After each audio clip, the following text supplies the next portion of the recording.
back to Wheeling Channel. Jeep update number 2. We're going to start kind of rolling into these videos a little bit like I talked about last time. Give you some updates on one major thing that I've done to this since we last talked. The biggest thing I told you I wanted to do last time. I've got a little bit more road time with the 37s, with the lift kit, the whole 9 yards. So let's get right into it. I'm going to show you guys what I've done, my new addition, and then we're going to take a drive. I'm going to show you kind of how, give you a little bit more of an in-depth review on how it handles with the tire size, with the lift kit, and I've also taken a long road trip in it since. So I've really got some more time to kind of get some miles under it, decide how I like everything, what I do like and what I don't like, and we're going to go. So, new addition. The only thing I've changed on this vehicle since we last talked is I finally added the full-size spare. I got me a mount for it. Went back and forth a million times on which one I wanted to do. There's about a million options, and they all range in price a lot. So I went ahead and took a chance. I got the Moto built. I'm going to do a full in-depth review on that guy there. As with any product, there's stuff I like, stuff I don't like. Looks like I just got the rotator here. Stuff I like, stuff I don't like about it. As with anything, we'll go over that. But today's primary purpose is the drive. Jeep in the garage. So here's a little walk around out in the snow here. We got just enough to kind of piss you off, not enough to be any fun. All the roads are cleared for the most part. There's your walk around and kind of the stance of it. Get a little better idea than when it's just up in a garage. I guess I'm still a little closer.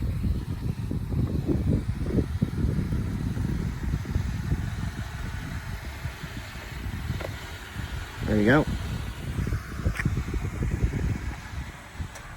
All right, folks, we are in the Wrangler here. Basically just going to take you out on a little ride here. I'm going to kind of do a quasi review of the JKS kit. Tell you what I think of it, what I like, what I don't like. I don't have anything great to compare this to because I bought it stock and pretty much slapped everything on in a very quick time frame. So I had these tires on there on a stock suspension for like 2 days before the lift kit came in, and I actually ended up running a 2.5 inch rough country for a very short period of time. That became abundantly clear that wasn't going to work with the 37s. A lot of people will say it will. If you take it anywhere off-road, you're going to cut your tires up like I did. So I had to switch to a 3.5, and the rough country was awful. It just, I mean, you're just wobbling everywhere all the time. So I really do, overall, I like this kit a lot. Sometimes I wish, sorry, I got you on a cheesy phone mount here. It's going to bounce you around real bad.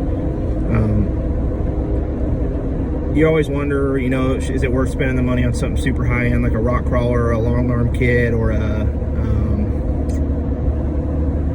metal cloak or something like that? And that's where I bounce back and forth with. But at the end of the day, those are a hell of a lot more money. This kit was about $1,000, and I got it installed for about $600. I'm in at about $1,600, and really it performed better than it was very capable off-road, what with the lockers and everything. So I'm going to take you out here, show you the speedo here. We'll give her a little gas and let you all be the decider on if you think that'd be enough power for you. I mean, I know it's a very weird thing to show, but might be nice to kind of see, because that's something I wonder. I was like, I might put these 37s on here and my brakes might be like almost dangerous. I was kind of worried. A lot of people would have me believe that.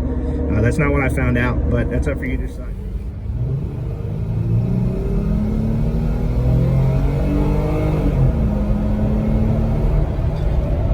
This thing will still get out of its own way.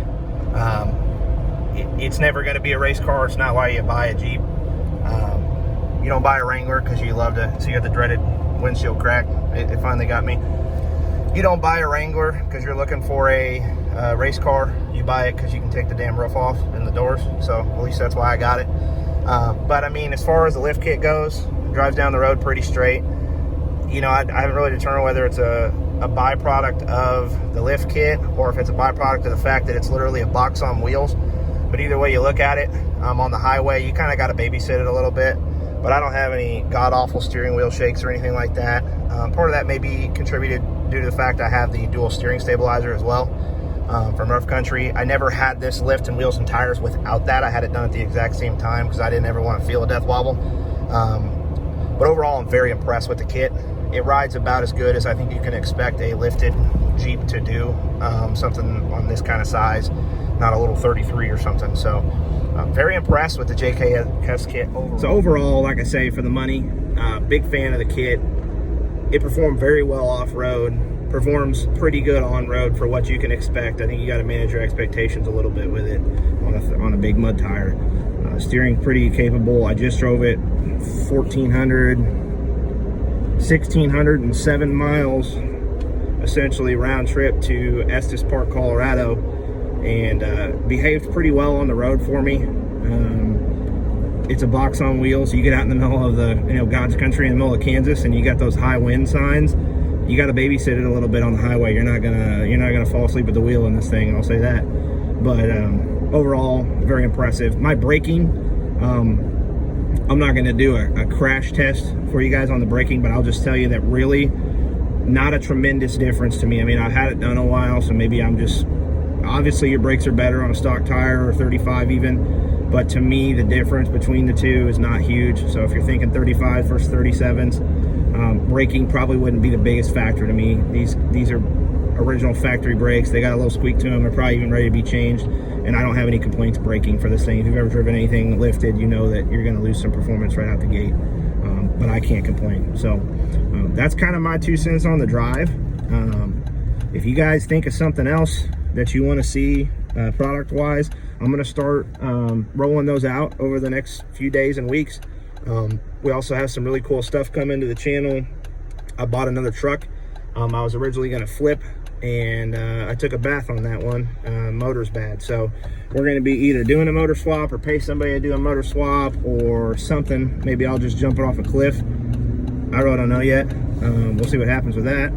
And then also we got some other kind of cool stuff coming. I'm going to start putting a little bit more time into this, and it's kind of going to be a little bit of a hobby, and we're going to do some kind of stupid stuff and test out some stuff. I'm going to give you a little product demo on the Badlands. We're going to show you some pullings, show you the line speed, show you what it does. We'll go from there. So you guys, stick around. Feel free to tell me what you want to see next done with it. And we might just do it. All right, appreciate you. We got a little light snow, but man, it's slick this morning. It kind of glazed over. That was a scary ride. You thought you were going over that hill, didn't you? Maybe we would have tried the Badlands there.